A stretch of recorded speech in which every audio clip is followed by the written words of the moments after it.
Episode ke-214. Di depan gerbang dengan relief 1000 naga, puluhan naga banjir dari berbagai ukuran mengikuti Kinmu sambil menunggu diberi makan. Di belakangnya, Long Jiaonan berjalan dengan tatapan tajam yang terus tertuju pada seekor naga banjir merah. Naga itu dahulu milik Dragon Rider Sak dan telah dipelihara sejak lama. Meski kini berada di bawah kendali penguasa pemeliharaan naga, Long Jiaonan masih bisa memengaruhinya melalui seruling jiok miliknya. Wajah Kinmu tetap tenang, tetapi pikirannya bekerja cepat mencari jalan keluar. Jika penguasa pemeliharaan naga berhasil mengambil sarang naga, cakram kaisar yang tergantung di lehernya pasti akan bereaksi dan terbang menuju sarang. Saat itu terjadi, rahasia asal-usul Liontin tersebut tidak mungkin lagi disembunyikan. Ia bisa saja mati diterkam naga, tetapi yang lebih mengerikan adalah jika ia tetap hidup dan identitasnya terbongkar. Melarikan diri sekarang pun mustahil. Naga-naga banjir terus mengikutinya. Sementara Long Jiaonan pasti akan membunuhnya begitu ia mencoba kabur. Pembantu, pisahkan ramuan untuk membuat pil. Kinmu melemparkan karung tauti kepada Long Jiaonan. Wanita itu menahan amarahnya, tetapi tetap menurut. Semakin dekat ke sarang naga, cakram kaisar di leher Kinmu semakin panas dan bergetar, seolah ingin berubah menjadi naga dan kembali ke tempat asalnya. Ia tahu waktunya semakin sempit. Sementara Long Jiaonan sibuk memisahkan ramuan, Kinmu menyerap energi dari manik naga. Kekuatan besar langsung mengalir ke seluruh tubuhnya, meningkatkan ki dan darahnya secara drastis. Apapun yang terjadi, aku harus pergi sebelum penguasa pemeliharaan naga berhasil menguasai sarang naga. Ia mengangkat tangan dan menarik aliran magma dari sungai di dekatnya. Dengan Black Tortoise Vital Ki, ia mendinginkan magma hingga hanya esensi emas hitam yang tersisa. Dalam waktu singkat, ia menempa sebuah seruling emas. Kalau mereka memaksaku memberi makan naga, maka akan kulakukan. Bahkan kalau perlu, aku akan membawa mereka kabur bersamaku. Kinmu meniup seruling emas menggunakan rahasia pengendalian naga dari kitab suci pemeliharaan naga. Awalnya nadanya terdengar kaku, tetapi setelah beberapa kali mencoba, alunannya menjadi semakin teratur. Naga-naga banjir yang lebih lemah mulai bergerak mengikuti irama, seolah menikmati musiknya. Saat ia terus memainkan seruling, kesadarannya perlahan terhubung dengan 7 naga banjir.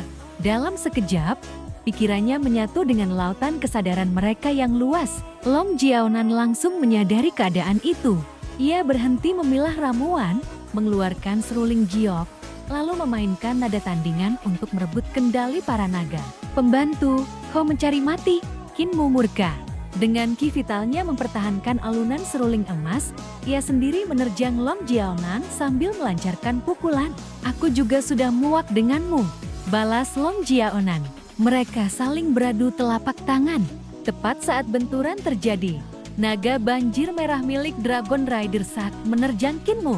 Rupanya Long Jiaonan memanfaatkan melemahnya kendali penguasa pemeliharaan naga yang sedang memusatkan perhatian pada sarang naga. Kinmu sudah menduganya.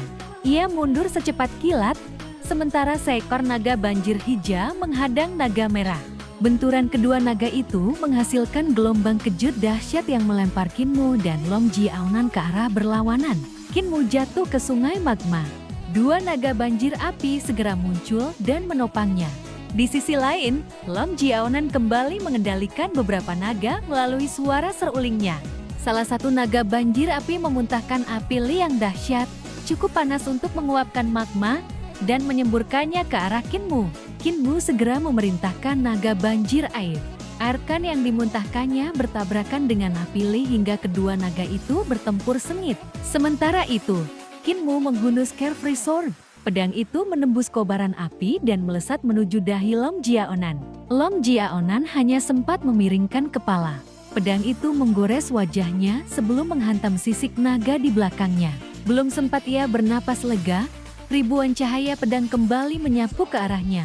Naga banjir merah segera melilit tubuhnya, menggunakan sisiknya untuk menahan hujan pedang yang berdenting tanpa henti. Suara raungan naga mengguncang seluruh pembuluh naga. Kinmu dan Long Jiaonan terus memainkan seruling mereka, memperebutkan kendali atas naga-naga banjir. Kesadaran mereka terhubung langsung dengan para naga, memaksa makhluk-makhluk raksasa itu bertarung satu sama lain. Baru kali ini Kinmu benar-benar menyadari betapa mengerikannya tubuh ras naga. Setiap gerakan mereka mengerahkan ribuan otot dan tendon, menghasilkan kekuatan yang mampu mengguncang gunung. Untungnya, baik Kinmu maupun Long Jiaonan sama-sama menahan para naga agar tidak menggunakan seni ilahi mereka. Jika sampai kemampuan itu dilepaskan, mereka sendiri akan ikut terbunuh, walau Long Jiaonan berada di alam bintang 7. Sedangkan Kinmu baru mencapai alam 6 arah. Kepadatan ki vital Kinmu hampir menyamai lawannya. Masing-masing hanya mampu mengendalikan 3 naga sekaligus. Rahasia pengendalian naga milik Kinmu merupakan versi lengkap, sedangkan Long Jiaonan hanya mempelajari salinan yang tidak utuh. Namun, wanita itu memiliki satu keunggulan besar. Naga banjir merah telah mengenalnya selama bertahun-tahun sehingga jauh lebih patuh kepadanya. Sebaliknya, Kinmu baru menjalin hubungan dengan naga-naga yang dikendalikannya. Perbedaan kecil itu segera menentukan jalannya pertarungan. Atas perintah Long Jiaonan, naga banjir merah menghantam naga banjir kuning hingga terlempar ke dinding, lalu menerjang lurus ke arah Kinmu. Aku akan membalas dendam untuk Dragon Rider Sak, teriak Long Jiaonan.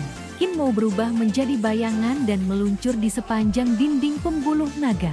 Ia menghindari serangan naga merah sebelum muncul kembali tepat di belakang Long Jiaonan. Maaf, Sister Long, sejak tadi, naga kilin sudah menunggu kesempatan. Saat naga banjir merah menjauh dari tuannya, naga kilin langsung memuntahkan api sejati. Long Jiaonan buru-buru mengangkat manik naga sebagai tameng. Cahaya warna-warni dari manik itu berhasil menahan api, tetapi telapak tangannya tetap terbakar. Pada saat itulah Kinmu muncul dari bayangan dan menghantam punggung Long Jiaonan dengan pukulan penuh tenaga. Ledakan, tubuh Long Jiaonan menghantam dinding batu. Seluruh tulangnya hancur seketika. Kalau masih ada kehidupan berikutnya, datanglah mencariku untuk membalas dendam. Kinmu menjentikkan jarinya. Carefree Sword melesat dan menembus dahi Long Jiaonan.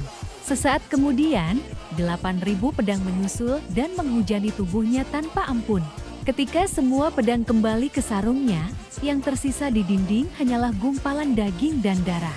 Bahkan kemampuan berganti kulit miliknya pun tidak sempat digunakan. Kinmu kembali meniup seruling emas. Ia melompat ke punggung seekor naga banjir api sambil berteriak, "Feti Dragon!" Naga kilin segera melompat naik sambil mengibaskan ekornya dengan gembira. Di mulutnya tergigit karung tauti milik penguasa pemeliharaan naga. Kerja bagus! Kinmu jarang memuji naga kilin, sehingga makhluk gemuk itu langsung berseri-seri. Dengan iringan suara seruling, naga banjir api berbalik dan melesat keluar dari pembuluh naga secepat kilat. Dengan kecepatan ini, kami mungkin bisa keluar dari runtuhan besar dalam waktu kurang dari sehari dan kembali ke kekaisaran perdamaian abadi. Namun ketika Kinmu menoleh ke belakang, wajahnya langsung menghitam. Semua naga banjir lainnya masih mengikuti di belakang seperti bayangan.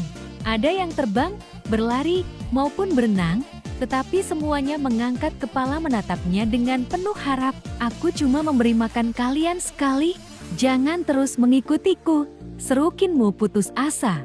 "Kalian sudah bebas, pergilah kemana saja." Tak seekor pun pergi. Semua naga banjir tetap mengikutinya sambil menunggu waktu makan berikutnya. Kinmu hanya bisa menghela napas panjang. "Kelakuan kalian benar-benar sama seperti Feti Dragon, tak berdaya." Ia membuka karung tauti milik penguasa pemeliharaan naga dan mulai membuat pil lagi untuk memberi makan rombongan naga yang kini tanpa sadar telah menjadi pengikutnya.